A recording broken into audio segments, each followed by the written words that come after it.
and welcome to the premiere of Second Look. I'm your host, Emily O'Shea. And I'm Kyle Rogers. Coming up on tonight's show, we take a second look at a tanning bill that may affect Pennsylvania teens. Your neighborhood tanning salon may no longer provide the services you're used to if you're under 18. Pennsylvania State Senate introduced a bill in January to ban indoor tanning for minors and enforce penalties to salon owners who don't comply. Right now, minors are able to tan with parental consent, but the state Senate is fighting to change the law. So let's go right now to our man on the street, Kyle Stum. And Kyle, what are you finding out from students on campus about this tanning bill? Hey guys, I'm here with Angela. Angela, tell me what you think of the law banning tanning for under 18-year-olds. I think that it's a good law because now young children won't get skin cancer. I think it's understandable. I know people have certain reasons why they want to tan, like vacation or going to prom or things like that, but a lot of times kids younger and younger are going tanning and it's not really healthy for your skin. If this bill becomes a law, this is one way that students might have to get their tan on if they're under 18. So I think if they do pass this law or what have you, it will aim to stop artificial tanning, but I think you'll then see an increase in people tanning the more original way. I think it's a bad idea for people to tan, especially so young, but I don't think the answer would be to make it illegal. I think it's more that we should educate them why it's wrong. If someone has a concern about it, then they're not going to tan. Like, it's their choice if they want to tan or not. They know that the risk is high for skin cancer, but if they're still willing to tan, then they should be able to tan. So that's the buzz around campus. Back to you guys. So much. I like how he does that. He does it all the time, too. Well, coming up next, we have an expert from the American Cancer Society. And some tantalizing tips, get it, to help protect yourself. But before we go to break, Marcus Cooper joins us with what's the latest on Facebook. Hey, Mark. Hey, Kyle. There's quite the buzz, Jess says. I don't tan it all the time, but maybe like once a week.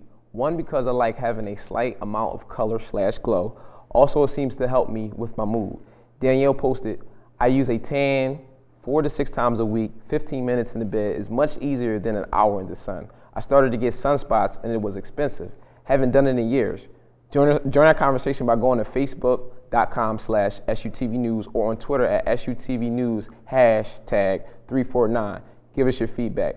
Don't go nowhere. Stay tuned. A lot of my friends do tan, and most of them tan a lot more than I do, like year-round, so to inconvenience them even more. Back to Second Look. If you're just joining us, we are digging deeper into a state bill that will ban underage tanning for Pennsylvania teens. And joining us right now is Lenore Wyatt. She's from the American Cancer Society in Chambersburg, and here to talk about tanning and the increased risk of skin cancer. And Lenore, good evening to you. Thank you. So in research, we saw that people who tan are 75% more likely to get skin cancer. And before we went to break, Marcus read a post of someone that tans 15 minutes a day, 4 to 6 times a week, and your face was appalled by that. Why do you think people like to tan so much? Part of the thing is cosmetic. We see people in Hollywood, we see a lot of famous people that have this kind of all-year tan, and I think it's set up a precedence for people to think that that's the way that they need to look. What people need to understand, though, is that regardless of your race, any exposure to sun is harmful. Whether you're walking across campus or whether you are actually sunbathing or even if you're swimming in the water, you still have a risk to UV ray exposure and to therefore getting skin cancer. Okay, yeah, so let's talk a little bit more. What exactly is a UV ray?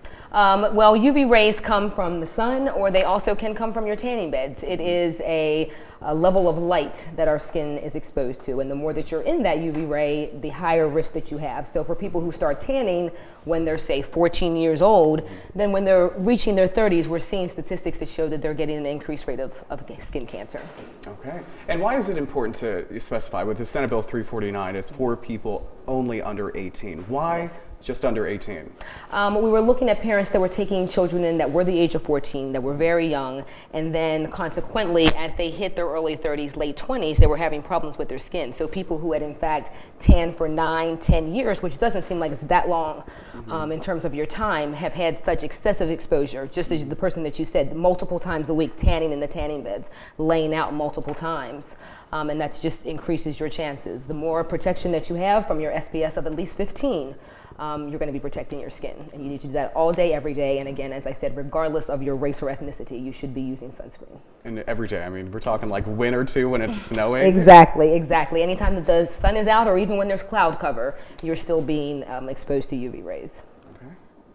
Do you think parents might not have known their children were tanning too, and that's part of the issue too? They were sneaking around trying to tan and not telling their parents? Sure, that very well could be the case. Everybody, as prom's coming up and as dances and things are coming up, wants to be tan and glowing, and I do think that people are exposing themselves much more than their parents are aware of. Okay, and now you're very active with working with Senate Bill 349. It was tabled last time around, but you're working now to make sure it gets into the House. That is accurate. The Senate bill as it stood was requiring signatures for children at the age of 14, and a signature does not keep you from getting skin cancer. So the fact of the matter is at 18, you're much more of an adult. The World Cancer Organization has said that that's an appropriate age if you so choose to make that decision. So that's why the Senate Bill 349 is being reworked right now to come back stronger and with some older ages. Yeah, why do you think it was tabled this time around? I think the primary reason that it was tabled was that age. This says that at the age of 14, if your parent signs, then you can go tan. That signature certainly doesn't protect your skin. At 18, you're legally an adult. It's your decision at that point. Okay. Now, do you think there will be, I mean, it could be very hard to regulate this because people have their own tanning beds, and we know of some local gyms that do have tanning inside. I mean, sometimes you can just sneak right in. I know I probably would if I were underage and wanted to tan. So, I mean, can it be hard to? It can, and our job is really to educate, to let people know these are the possible consequences of your behavior. Certainly we're not going to arrest anyone for sneaking into a tanning bed, but there is that realization of, I need to educate you and tell you what you could potentially be setting yourself up for. And you said earlier, you know, skin cancer doesn't discriminate. It does not. It's for all races, even darker skinned people. Indeed, indeed. Bob Marley died from skin cancer. So it is possible that regardless of your race, any and all sun exposure should be protected. Regardless of a tanning bed or the sunshine, you still need to have your skin protected. Okay, and as an expert, you know, people like to get that glow. Sure. So what are some other ways you feel like are more suitable for people to go about it? If you visit our website, cancer.org, there is a list of some tanning alternatives. They talk about spray tanning as a potential with henna or something natural instead of a chemical spray. So there is additional information, as I said, at cancer.org on what is safe. But what I know to be safe is using an SPS of over 15. Okay, well, Lenore Wyatt from the American Cancer Society in Chambersburg, thank you so much for your time today and being a part of our premiere edition here at Second Look. It's great to be here. Thank you. All right, and when we return, we sit down with a recent skin cancer survivor as she tells us about her struggle. And don't go away. First, here's Marcus. Well, we have people joining in. Trending on Facebook, Jess posted tanning. I just love being tan all year round. It makes me happier. I feel better about myself, and it just lightens my mood. It's peaceful because you have your 20 minutes of quietness. It's just so enjoyable. Pamela agrees. She says, I have my own, and I agree. It makes you feel better about yourself, and it's very relaxing. Us white girls weren't blessed with a natural tan like you, so we got to do something to help us look good. Laugh out loud. Well, I don't know about Caucasian girls not being blessed, but there you have it. Just in the convo. Don't go away. Stay tuned. It affects me because I am 17, so I wouldn't be allowed, and there was really no other way to tan during the winter, and I couldn't tan before like prom or anything. Fair skin, light hair, and freckles are some of the things to look for when it comes to skin cancer. But you can take all the right precautions and still get hit with bad news? Kristen Pappas has more. One day it's like any other day, and the next you find out you have a not-so-rare skin disease. That was the case for a local woman who was not an avid tanner and got yearly checkups. I was due for my yearly appointment, but I had a mole that I was concerned about. And it wasn't gross or anything like that. It looked similar to my other moles, but something about it stood out. What Brianne thought was a normal routine office visit turned out to be a life-changing appointment. The result of her biopsy was malignant. It's just kind of surreal, you know, like, is it really happening? Because I had a few taken off before and they always came back fine. So I kind of was just expecting it to be one of those things where it was a false worry and it would come back fine. And when it wasn't. Though Brianne's doctor was not able to say with certainty what caused her melanoma, it's believed her fair skin coupled with a history of frequent sunburns as a child were most likely the culprit. For those assuming it's not a big deal, if you get cancer, they can just cut it out, the process is more complex than one might think. What was, a teeny mole is now a scar as long as my finger. Yeah. Doctors not only removed the cancerous mole, they had to remove all the tissue around the mole and lymph nodes from her chest as a precaution. Instead of yearly exams, Brianne faces testing every 3 months for the next 2 years and twice a year after that. If you think continual visits to the doctor are a pain, just imagine the damage it causes your wallet. 6,000 or 7,000 this year that I've accumulated. Maybe a little bit more. That's just, I know what I owe the hospital now. So the next time you're dying to look bronze, think of these words. Like, is it worth your life to have a tan? Reporting for Second Look, I'm Kristen Pappas. Wow, what a powerful story. Yeah, we appreciate Brianne for sharing her story with us. Thank you so much, Kristen. Well, too much sun exposure at any age has the potential to cause skin cancer. So we've got a few tantalizing tips to help you protect yourself. And joining us right now is Aaliyah Smith, who will be our model for the day. Aaliyah. All right, so our first tip is cover up. When you're going to be in the sun for a long time, make sure to wear tightly woven clothes to protect you from the sun's rays. And you gotta use sunscreen. You gotta make sure it's SPF 15 or higher, which blocks 93% of UV rays. Also, you can wear a hat. A wide brim hat, not your favorite baseball cap, is best because it protects your scalp, neck, ears, and face. Looking good there. And you gotta put on those stunner shades. They don't have to be expensive, but of course Aaliyah's are, but they should block 99 to 100% of UVA and UVB rays, and most sunglasses will have the little sticker on the side whenever you're trying them on and you want to peel it off, but you can't. Also, you can limit your sun exposure. UV rays are most harmful at the sun's peak between 10 a.m. and 4 p.m. If you're not sure, take the shadow test. When your shadow is shorter than you, sun rays are at their strongest. And protecting yourself from the sun can be cute and stylish. So let's get one more look at Aaliyah Smith because she is cute and she is stylish. She can work it. Looking good. All right, you should be safe there, Aaliyah. Thank you so much. Well, the Milton Hershey legend is a sweet but a controversy at this school may leave you a sour taste in your mouth. Coming up, we'll take a look at a case involving HIV and the Milton Hershey School. Facebook friend Eva says, I spray tan now. Prefer it better, quicker, and better for your skin. Elaine uses the sun to get her vitamin D. I don't tan in the bed, but love to get out in the real sunshine as often as possible. I was at the beach just the past weekend. There's something very therapeutic about the sun on your face and sand between your toes. Can be a natural dose of vitamin D. Don't touch that dial, and log on and give us your opinions, please. Stay tuned. Rolling along with us here on Second Look, a private school not too far from campus denied admission to an HIV positive student earlier this year. The Milton Hershey School told the student having him there could put other children at risk, and as you can imagine, it created quite the backlash.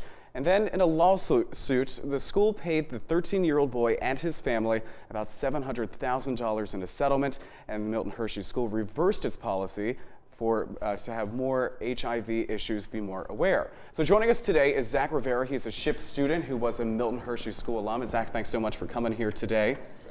So, talk to me about how you feel as a student with this decision that was made. I thought it put the school in a, difficult situation. They had to look out for, the students there on campus. And also, the potential student that wanted to be at that school, because they don't want to deny any student admissions, because it gives children who don't have that opportunity, an opportunity of a lifetime to continue on with their education. So they went back in and did their own investigation of it, and they returned their decision. Okay, Zach, you said so many great things, but I'll need you to turn on your microphone for me. If you can just plug it in there. Kind of did a fast switch. Is it good? Sounds better. All right. So Zach, tell me, this did create a lot of people talking. I have a friend who went to Milton Hershey School, and he was very vocal about this. Tell me about how your friends thought about the way this situation was handled, what people thought. I mean, a lot of students I talked to that graduated from there understood where the school was coming from, because it's not just a school. You're living with other students. So, you know, there's cosmetic things that are there. So they just didn't want anything to happen and put other children at risk and, you know, face a potential larger lawsuit from other students' families. Now, do you think it was fair for the school to say, you know, we can't accept your admission because it could perhaps harm other students? I mean, do you think that's fair to say? I don't think it's fair to say, but I think that they understood that they made a mistake and they went back and reversed their decision after investigating more into it. So like I said before, it was definitely a difficult position because they have to look out for, you know, thousands of other students at the same time. Now, have your views of the high school changed at all? My views of the high school hasn't changed because, I mean, I understand where they're coming from their standpoint, but I also understand the student standpoint as well. Like I said, you have to look out for the other students also, you know, on campus. You know, although they don't want anything to happen, you know, things happen there. So they just want to look out for the safety for other students. Now, as part of this, the school did say they want to raise more awareness on HIV issues. So when you were there, I mean, it wasn't too long ago that you were up at Milton Hershey School. Was there a lot of talk about this, or was it something that, you know, just didn't talk about? There wasn't a lot of talk about the HIV/AIDS other than your just normal courses that you take in class. But I think now that their approach is, they just want to make people aware of the whole situation. Okay, and then it was a $700,000 settlement, so that's a lot for a school like Milton Hershey. So. Yeah, it's definitely a big loss for not only the school, but that was another student's, you know, potential scholarship to go to, you know, college. So definitely, you know, a lot of people lost out on that. Okay, all right. Well, Zach Rivera, thank you so much for your time today. We really Thank you appreciate it. Thanks for talking. And you're not going to want to miss our Hollywood-style Halloween demo with Leah Yalan. It is on the other side of the break. Stay tuned. And welcome back to Second Look. And joining us right here in the studio is Leah Yalan. And you know, Halloween is right around the corner, Miss Yalan. So you're here to make me look crazy. Scary. Scary. Yes, scary. Not that this doesn't do it.